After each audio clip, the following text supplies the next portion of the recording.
Welcome to the Rhinehart Homestead. So I initially wasn't that excited about this side of the property, and we actually didn't even know that it was another homestead. We knew that there was another barn over here, but there's not a lot over here. So I wasn't very excited, and then we decided we would start digging over here first and kind of doing a little bit of excavating, and so much stuff has come up already. I'm now maybe more excited about this homestead than the other one, or at least with the initial digging. So if you missed our other video on the Hendricks homestead, which is the other homestead that's on this property, let me just tell you a little bit about how we found out that this was the Rhinehart homestead, and a little bit more about this family. So like I said in the other video, what you do when you buy a piece of land is you can take the parcel number into the courthouse, and the courthouse can look it up and get the actual legal description of your property, and then they can look up who has owned that property since the very beginning, or at least our courthouse can do that. I'm sure that some courthouses or some properties might be really hard to trace just because so many people have owned them over time, but South Dakota wasn't settled super long ago, so not very many people have owned this piece of land since it was originally homesteaded. So we took it in. The lady that helped us looked it up on her computer, and she found out that this homestead used to belong to the Rhinehart family, and their homestead patent was filed in 1915. So then after I got that information and had their names, then I went ahead and searched the old newspaper records to see if I could find out more about the Rhineharts and their time here. So that brought up a lot of newspaper clippings. The Rhinehart family seemed to be very popular, and they were actually one of the first settlers in this area. So there was a lot of information about them, or at least I've been gleaning it so far. Like I said in the other video, the newspapers have only been digitized for this particular county newspaper through 1922, so I haven't been able to put together a complete picture of their time here yet, but we will do that when we are able to go to the state archives at some point. But anyway, I did learn when they moved here because their homestead claim was in the paper. So what happens is you have to live on your homestead, and there's so many regulations and so many things that you have to do to actually be able to get that homestead patent, to get it into your name and make it yours. So we learned that the Rhinehart family moved here in 1907, and they moved here from eastern South Dakota, which was pretty common back in the day. That's what happened with my ancestors. My ancestors are from eastern South Dakota, and then they eventually moved over to the western side of the state just because there was promises of a better life or a different life here. So that's what happened with this family. They used to live over there. They were born in South Dakota, and then they moved over to this side of the state. Probably in hopes of having like a nice, a bigger ranch, or I'm not quite sure what they were looking for. I still haven't found exactly what they all were farming here. Every census record just says that they were general farmers, so they probably had a broad spectrum of things.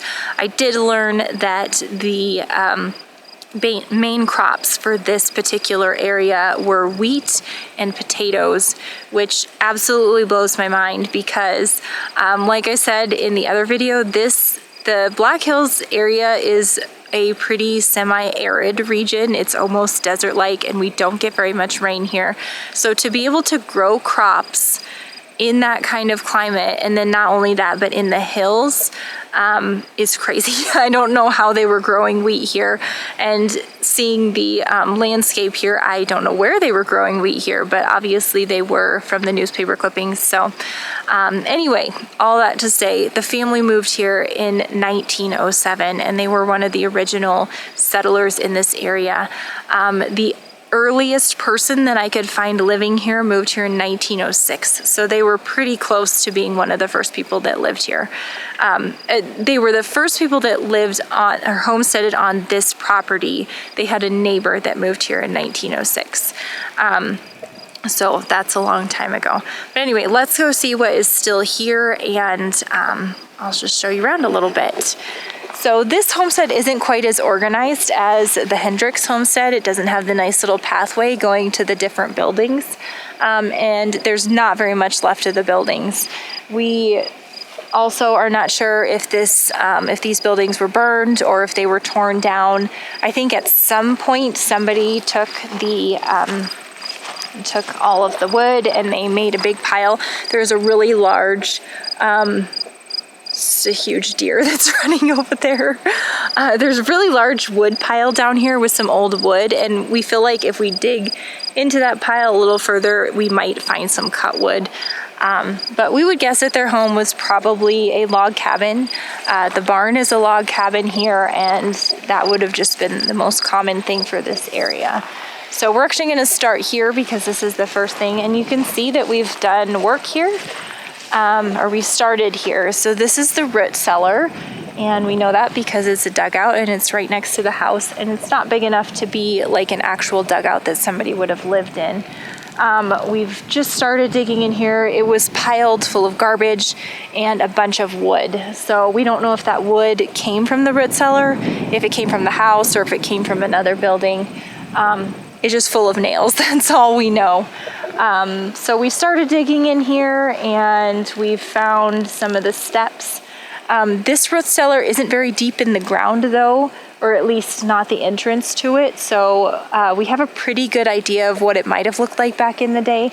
But it still has, like, the walls are at least 5 feet thick that are coming in here. And then there is a little bit of rock that's still around it, but it's been pretty scattered. It's not quite as put together as the root cellar over on the Hendricks homestead. So right now what we're trying to do is just find the original rock walls, which we thought wasn't going to be as big of a challenge as it is, but we finally got to the point where we're finding stacked rock. So we know that we found at least one side of the root cellar. And then we feel like once we get to the sides of the root cellar, then we'll be able to really get a better picture of what it looked like. But yeah, so this is the root cellar area. And like I said, it was just piled full of garbage. So somebody did that at some point. Most of the garbage is this metal that was probably an old car. We haven't taken the time yet to put it together. So we will get there at some point. So then right next to the root cellar is the house. And the foundation of the house, most of it is not here. Some of it is. There's some of the rocks that are still here. But mostly we can tell that this was the house because we can see that there was an indent here and then it was dug out here. The house is really big. And initially, when I didn't know which family lived on which homestead, we just had the names, I thought that this was the family with 3 children. But it wasn't. So this was the Rhinehart house. Like I said, it's really pretty big. I think that it was big because from what I've learned about the Rhineharts is this was the place to be back in the day. They were always having a gathering or a get-together or having people stay here. So I think they had to have a big house because there was people here all the time. But you can see we've started digging here. This is actually not inside the house. This is in front of the house. And we've found somebody's burn pit or something. We're not sure. We have found ashes in this place, but we don't think it's the fireplace. But there is just, we've gotten about a foot deep just in this little 5-foot section, and there's so much stuff coming up. Just beautiful dishes and glassware and stuff. We're really excited to try to find out exactly what that is and where it came from. We initially started digging there because there was these bricks in that area, and there's not bricks anywhere else on the property that we found. But some of the bricks have stamps, which I thought would be super easy to look up, and it's not. But But that's why we started digging in that area, because we had found those bricks and we found it really interesting.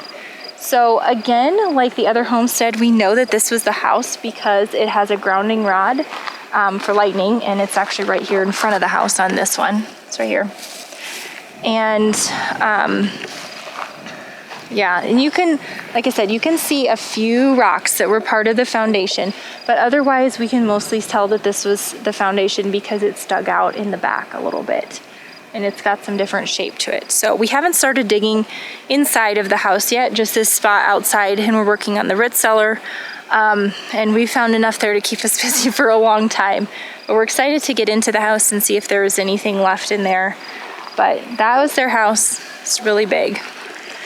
All right, I'm not gonna walk over there, but I just want you to see there was another structure there.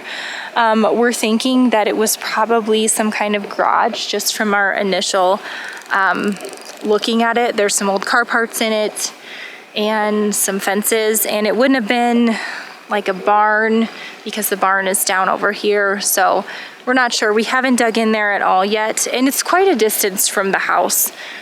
So some type of garage would have made sense. Yeah, or some kind of wagon building.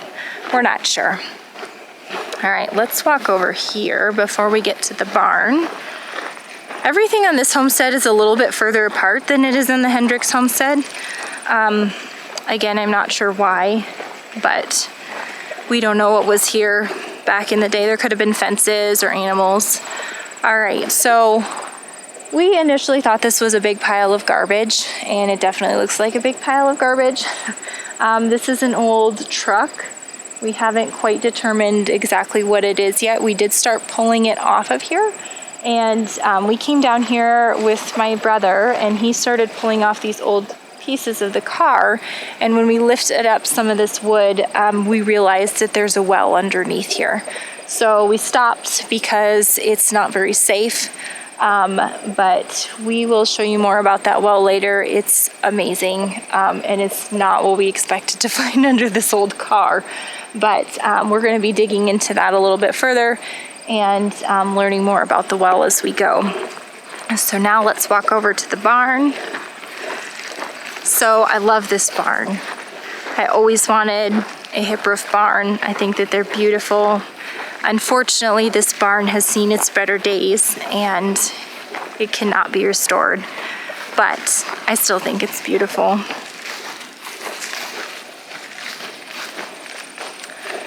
All right, so here is the barn. You can see it has seen better days. It is no longer really standing on that side, and it's not because it like caved in. The boards have actually just rotted, that they're so old. But it's so beautiful.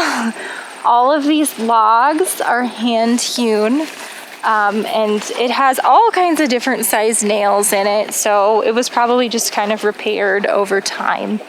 But I think it's so beautiful.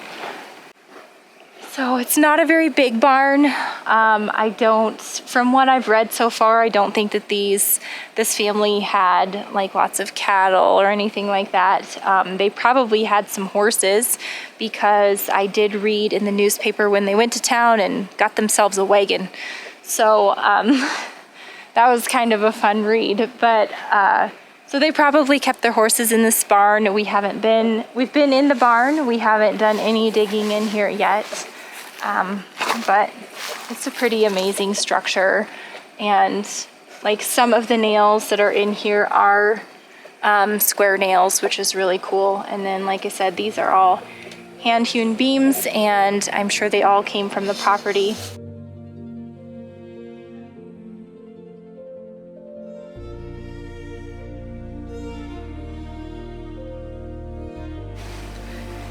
Okay, so I just wanted to talk a little bit about what I've found about the Rhinehart family, and kind of give you a glimpse into their personalities, at least what I've been able to see so far from what I found in the newspapers. So I already mentioned that they were quite the popular family. They were having people over at their house all the time. There was people spending the night here all the time.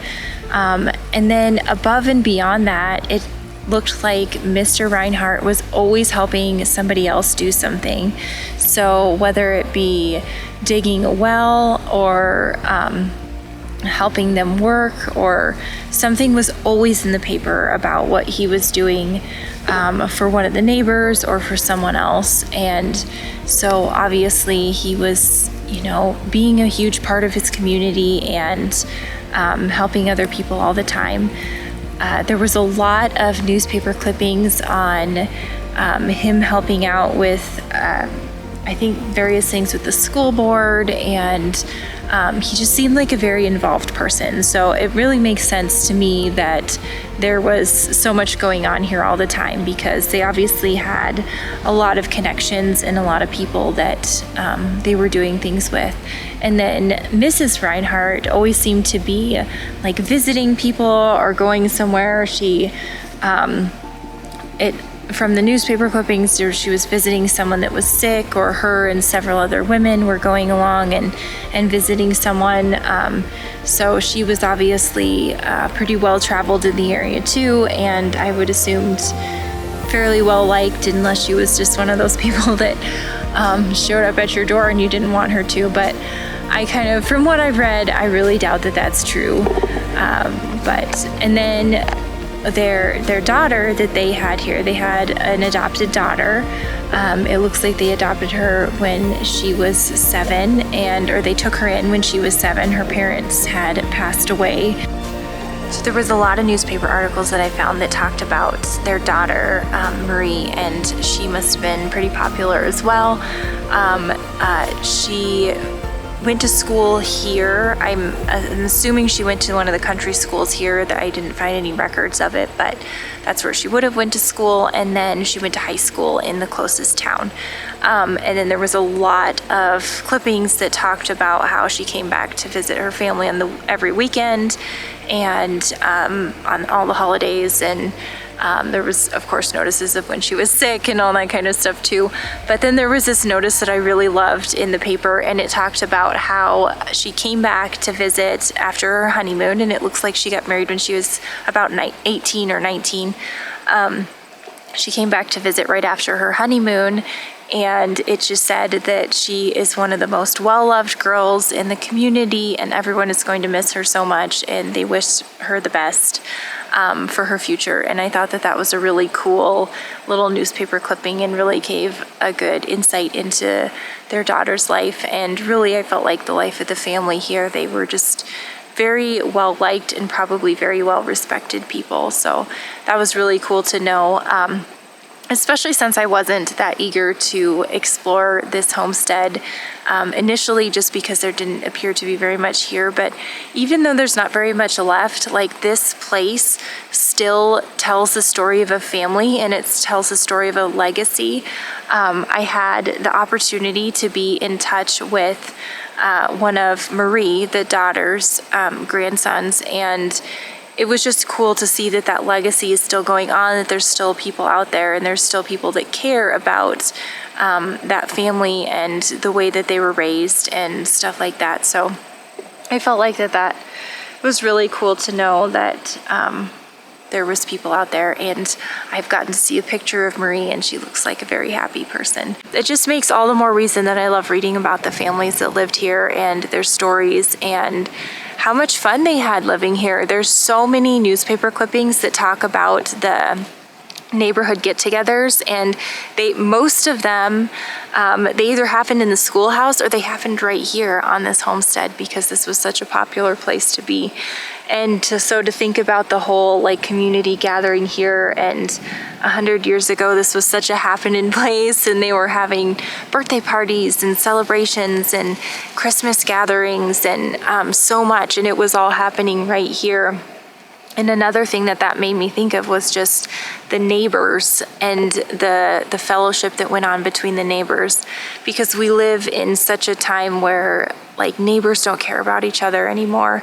Everyone is wanting to be self-sustaining, and not in a good way, where not in the self-sufficient way where you grow your own food, but in the way where they don't want anything to do with anybody else. And I think that is the way that people made it here back in the day. They lived because they had other people that would help them, and other people that would take care of them if they were sick, and other people that they could count on if something went wrong, or just probably if they wanted to celebrate with somebody else. There was somebody else here, and it was their neighbor. They didn't have their family here. It was just their neighbors. And we don't live in a society like that anymore, which is really sad. We live where it's every man for themselves, and if you help your neighbor, you probably want something back out of it. So I'm really interested to dive into that part of this journey too, and just learn more about the neighborhood and the community that was here, and not just the homesteads and the families that lived here, but what that was like was building a community.